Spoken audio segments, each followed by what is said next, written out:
sehat? Alhamdulillah. Terima kasih ya Pak sudah meluangkan waktunya untuk bisa diwawancarain dengan saya Gita dan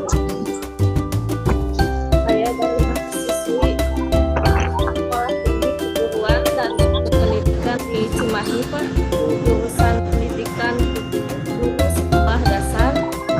Sekarang masih semester 5 angkatan 2020. Nah, di sini saya tugas mata kuliah manajemen berbasis sekolah. Dan mengenalkan diri, silakan Pak. Terima kasih. Perkenalkan, nama saya Muhammad Mustaqim. Di SDN Ulaga, Kecamatan Cibubur, Kabupaten Tasikmalaya. Kebetulan saat ini menjabat sebagai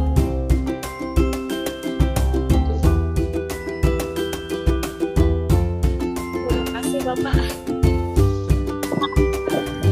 Ini saya akan membahas mengenai manajemen berbasis sekolah dasar Pak.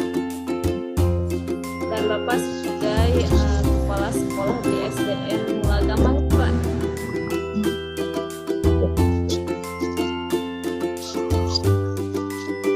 Oke, Pak, kalau menurut Bapak manajemen berbasis sekolah itu apa Pak? Kalau menurut saya, BS atau manajemen bersekolah yaitu suatu cara atau model pengelolaan yang memberikan otonomi dan fleksibilitas kepada sekolah sekaligus mendorong partisipasi warga sekolah yang diantaranya guru, peserta didik, kepala sekolah, maupun warga sekitar atau orang tua murid yang secara langsung untuk meningkatkan mutu pendidikan sekolah berdasarkan kebijakan pendidikan nasional tentunya. Begitu kira-kira.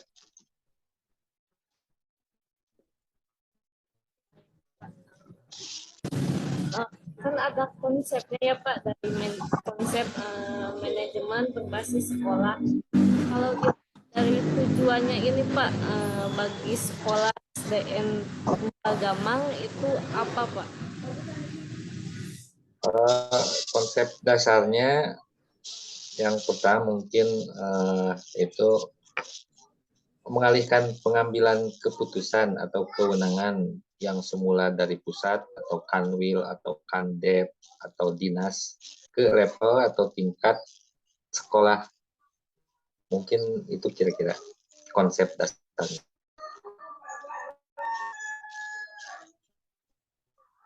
Kalau untuk atau fungsi dari manajemen berbasis sekolah ini di SDN Mulagamang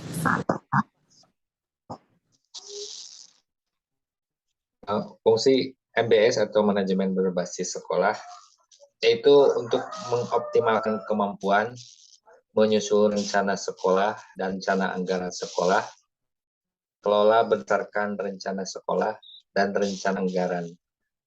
Warga sekitar juga didorong untuk berpartisipasi aktif untuk mengelola sekolah. Itu fungsi dari manajemen berbasis sekolah tersebut.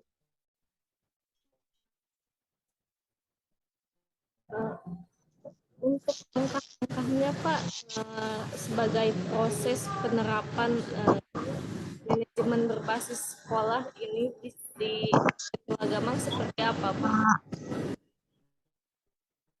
Mengenai langkah-langkahnya yaitu yang pertama melakukan sosialisasi, terus mengidentifikasi di sini maksudnya mengidentifikasi kendala atau tantangan yang ada di sekolah, kemudian merumuskan visi misi sekolah, tujuan dan sasaran sekolah. Seperti itu. Kalau faktor pendukung untuk terrealisasinya manajemen berbasis sekolah ini apa? Nah, Berbicara mengenai faktor pendukung untuk keberhasilan manajemen berbasis sekolah tersebut, mungkin diantaranya yang pertama yaitu political will, atau kalau diterjemahkan secara sederhana yaitu adanya kemauan politik dari pemangku kebijakan atau pemerintah. Yang pertama itu political will, finansial, keuangan sekolah, terus sumber daya manusianya, kemudian budaya sekolah, dan juga merupakan faktor penentu, dan keorganisasian. Mungkin itu.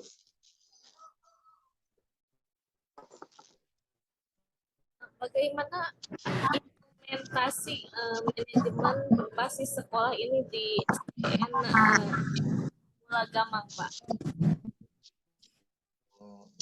Implementasi manajemen berbasis sekolah di SD Mulagamang, yang pertama ada 1, kemandirian, 2, kemitraan, 3, partisipasi, yang keempat, keterbukaan, dan yang terakhir adalah akuntabilitasnya. Bentuk implementasinya dalam program apa, Pak, di SDN Mulagamang? Yang pertama, kemandirian, bisa diartikan sekolah yang mandiri, dapat diartikan sebagai sekolah yang mampu menyelesaikan segala permasalahan tanpa terlalu mengandalkan campur pemerintah pusat.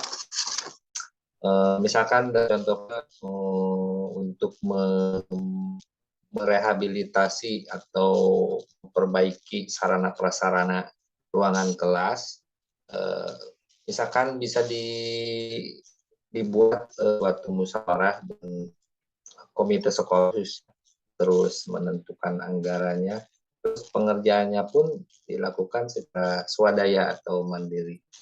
Itu terlepas dari keputusan yang diambil oleh kepala sekolah, pihak sekolah yang pertama kali. Itu dalam hal kemandirian. Terus dalam kemitraan ini dapat diartikan adalah suatu bentuk kerjasama antara sekolah dengan para pemangku kepentingan yang isinya, yang esensinya meningkatkan keterlibatan atau kepedulian, kepemilikan, dan dari masyarakat, baik berupa dukungan moral, pemikiran, tenaga, material, maupun finansial. Contohnya, misalkan dalam bidang kemitraan ini, di sekolah kami, dibuktikan atau diambil langkah nyatanya seperti dalam hal di bidang kesehatan. Di sini pihak sekolah selalu bermitra dengan dinas kesehatan yang terdekat, contohnya dengan puskesmas. Setiap beberapa bulan sekali atau 6 bulan sekali selalu diadakan program imunisasi atau apa yang namanya pemberian vitamin, obat cacing, dan sebagainya. Terus yang ketiga, dalam hal bidang partisipasi. Di dalam hal partisipasi, mungkin pengertian dapat dijabarkan sebagai berikut, yaitu partisipasi dimaknai sebagai keterlibatan pemangku kepentingan secara aktif yang konteksnya dalam hal pengambilan keputusan, pembuatan kebijakan, perencanaan, pelaksanaan, dan pengawasan pendidikan di sekolah. Keempat, keterbukaan. Sebagai lembaga pendidikan yang formal, yang fungsinya yaitu memberikan pelayanan pendidikan kepada masyarakat. Sudah barang tentu tiap hari atau tiap hari efektif selalu memberikan pelayanan edukasi atau pendidikan ilmu kepada anak-anak didik. Keterbukaan ini dapat membangun kepercayaan publik terhadap program-program yang dijalankan oleh sekolah. Di sini implementasinya atau dalam bentuknya, yang pertama, laporan pendidikan di setiap akhir tahun yang dihadiri oleh seluruh warga sekolah. utamanya orang tua murid. Yang kedua, mendayagunakan berbagai jalur komunikasi. Jalur komunikasi yang tersedia seperti sekarang ini, yaitu memanfaatkan media sosial, yaitu di tiap kelas dibuat grup WA guru dan orang tua murid. Yang paling sederhana mungkin selalu memajangkan papan data penggunaan anggaran BOS untuk tiap tahap atau tiap triwulan pencairan. Itu penggunaannya ditulis secara real dalam papan data tersebut dan bisa dilihat oleh warga sekitar. Yang terakhir yaitu masalah akuntabilitas.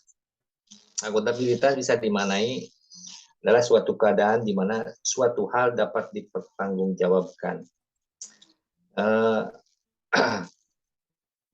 Implementasinya pada setiap akhir tahun anggaran, pihak sekolah atau tim sekolah beserta komite sekolah menyusun RKS atau rencana kegiatan dan anggaran sekolah.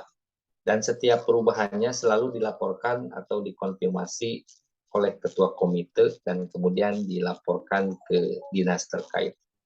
Dan yang terakhir, yang keduanya yaitu menyediakan layanan atau ruang kepada warga masyarakat atau orang tua murid untuk selalu bertanya dalam hal bentuk pengaduan publik. Mungkin kurang lebihnya seperti itu. Baik, terima kasih Pak Arno sudah bergabung di wawancara ini dan Sama. tugas dari mata kuliah manajemen berbasis sekolah. Semoga Bapak sehat dan SDN Mulagama juga mendapat prestasi-prestasi yang sudah direncanakan atau sudah ada dalam manajemen sekolahnya. Amin, amin. Terima kasih kembali. Doa yang sama buat kita, Lestari. Semoga diberikan kelancaran dan berhasil apa yang dimaksud, yang dicita-citakan. Semoga ilmunya tambah berkah dan dapat segera diamalkan dan kemudian hari menjadi amal kebaikan. Amin ya Allah ya Rabbal alamin. Sekian ya Pak. Ya. Saya tutup dengan alhamdulillah alamin. Assalamualaikum warahmatullahi wabarakatuh. Waalaikumsalam warahmatullahi wabarakatuh.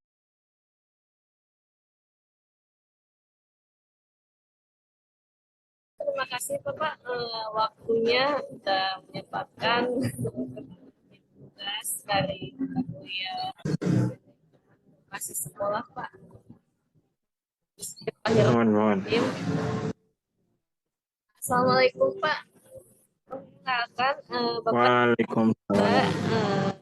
Saya mahasiswi dari Sekolah Tinggi Keguruan dan Ilmu Pendidikan di Cimahi, jurusan Pendidikan Guru Sekolah Dasar, dan sekarang sedang masih semester 5 angkatan 2020.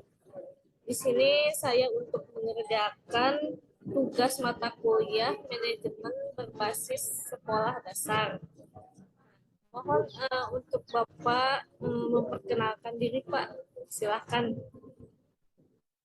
Assalamualaikum warahmatullahi wabarakatuh. Nama saya Opik Ruhimat. Tempat tanggal lahir Tasikmalaya 25 Januari tahun 1990.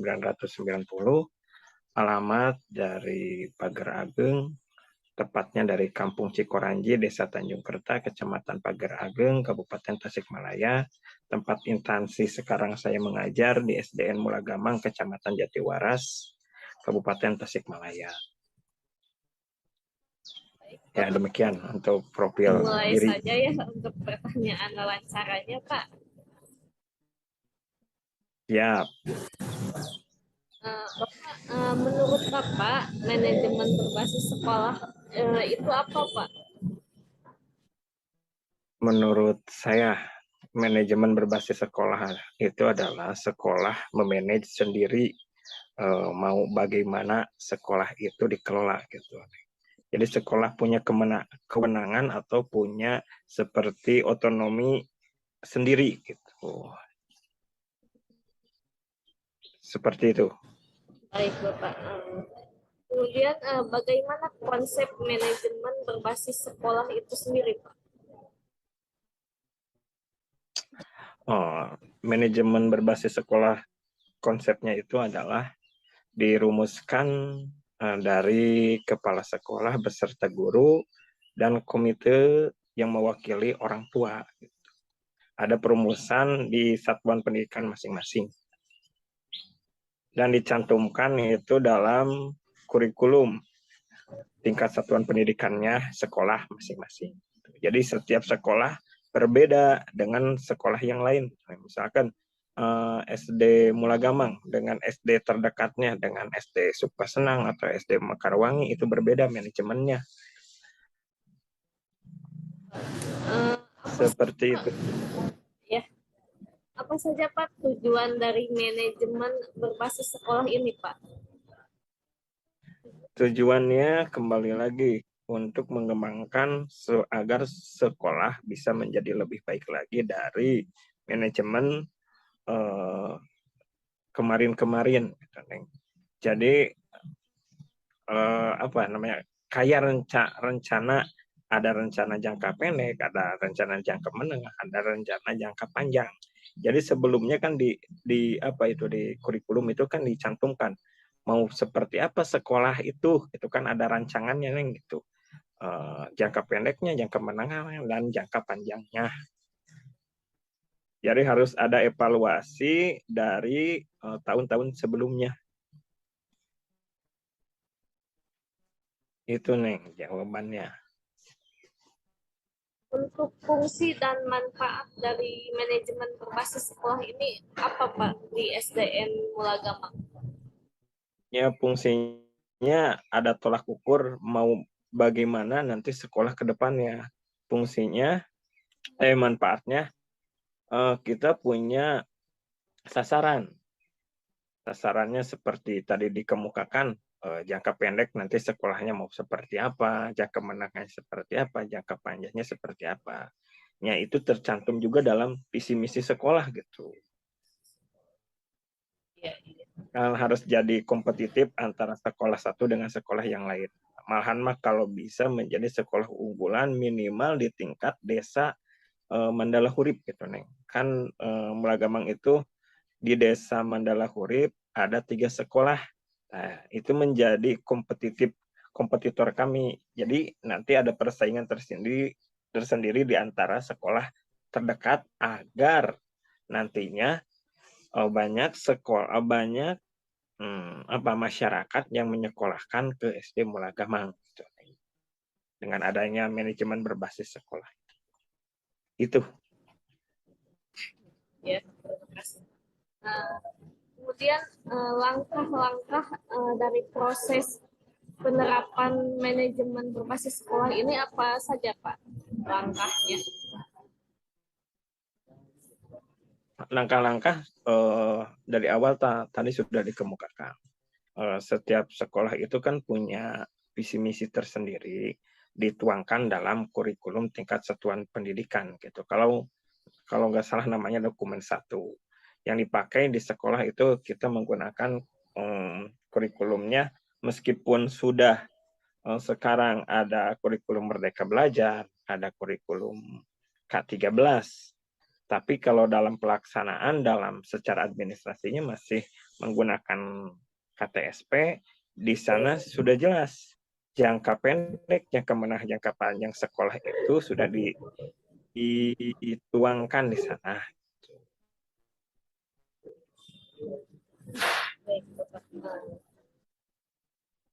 Faktor apa saja Pak yang mendukung terrealisasinya sebuah manajemen berbasis sekolah ini?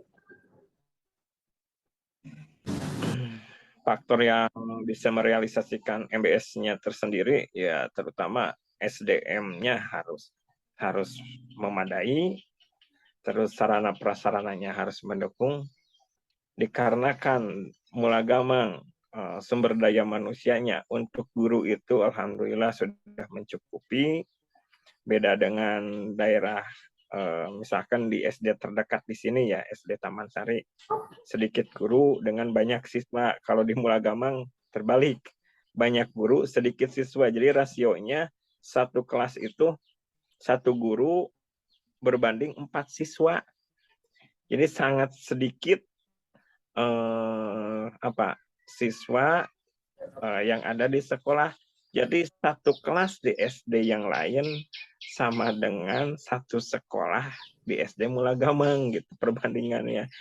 Jadi jumlah siswanya dikarenakan sumber daya manusianya kurang, terus daerahnya terpencil, jauh akses secara sarana prasarana, orang Mulagamang tersendiri yang asli lahir di Mulagamang kebanyakan setelah besar itu tidak ada di Mulagamang gitu.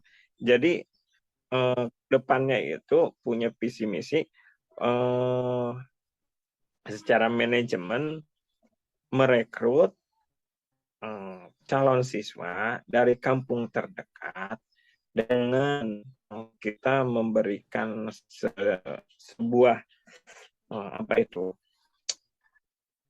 namanya tuh, bahwa di SD Mulagamang secara ini kan yang sudah semua guru sudah sarjana, hampir 60% sudah mengikuti pendidikan profesi guru atau PPG. Secara pribadi saya sudah melaksanakan pelatihan untuk asesmen nasional berbasis komputer secara nasional gitu. Itu menjadi nilai jual sekolah kami meskipun di daerah terpencil. Suksesnya ANBK dengan keterbatasan sarana prasarana bisa dilaksanakan alhamdulillah untuk simulasi, dan kemarin gladi bersih Mulagamang terdepan dari SD-SD yang lain yang ada di Kecamatan Jatiwaras dengan keterbatasannya gitu. Sudah ada nilai jual gitu bahwa di Mulagamang bisa melaksanakan asesmen nasional berbasis komputer dengan keterbatasan, tapi kita punya SDM yang mumpuni. Malahan saya secara pribadi sudah bisa membantu sekolah-sekolah terdekat untuk mensukseskan asesmen nasional berbasis komputer yang insya Allah sebentar lagi akan dilaksanakan. Baik Bapak, bagaimana Pak implementasi manajemen berbasis sekolah di sekolah tersebut Pak, dari pandangan Bapak sebagai seorang guru?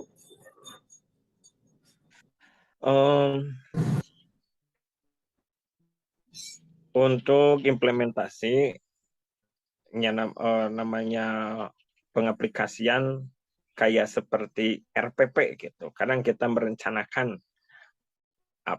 realisasinya apa gitu. Jadi apa yang kita rencanakan belum tentu 100% bisa terrealisasi.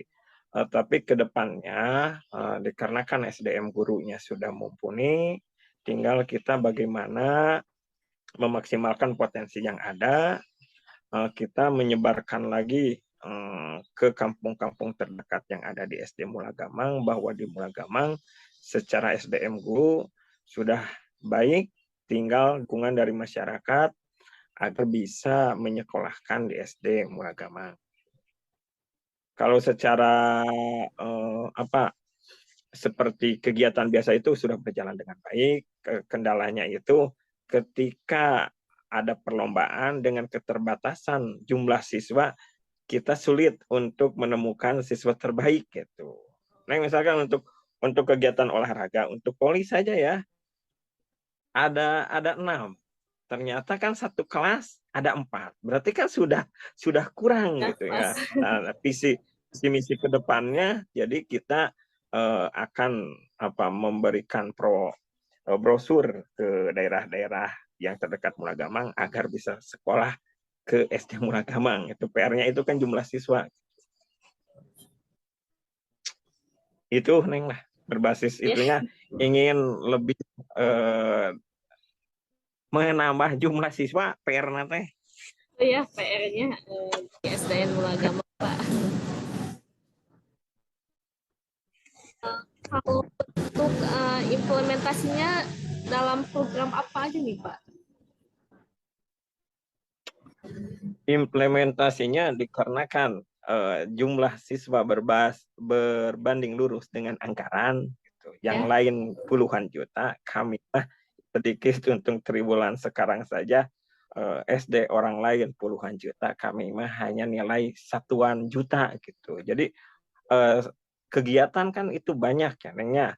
Salah satunya untuk meningkatkan kapasitas guru mengikuti rapat-rapat dengan keterbatasan anggaran. Jadi menunjang untuk kedepannya juga kan sulit gitu. Apalagi ketika ada yang masih honor untuk mengikuti pelatihan atau workshop kan itu menggunakan anggaran. Jarak di daerah kami itu ditempuh kurang lebih 1 jam.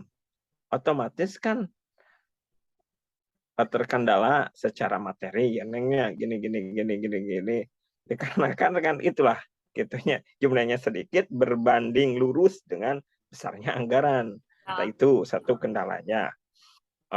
Yang kedua kan untuk yang sudah PSN ya tidak menjadi masalah besar gitu gini. Kendalanya itu ya di daerah ini mah masalahnya kan letaknya sangat luar biasa secara geografis. Sarana prasarananya belum seperti di daerah Bandung, Cimahi, Tasik. Kalau Tasik Utara sudah bagus jalan-jalannya. Untuk di Tasik Selatan jalannya kan tanjak mudun, pudunannya curam, gitunya apalagi hujan. Kendalanya kan longsor dan lain sebagainya. Nah gitulah Neng untuk masalah-masalahnya, untuk itunya seperti itu. Ya, baik Bapak. Terima kasih sudah menjawab pertanyaan demi pertanyaan dengan baik dan lancar, Pak. Nah, saya ucapkan terima kasih sudah meluangkan waktunya dan mau berdiskusi mengenai manajemen berbasis sekolah, Bapak. Semoga Bapak dan keluarga sehat dan SDN Gamang bisa mencapai visi misinya yang selama ini diperjuangkan oleh guru dan kepala sekolahnya dengan komite dan dinas yang terkait ya Pak. Mudah-mudahan. Ya. Saya akhiri dengan alhamdulillahirobbilalamin Pak. Assalamualaikum warahmatullahi wabarakatuh. Waalaikumsalam warahmatullahi wabarakatuh.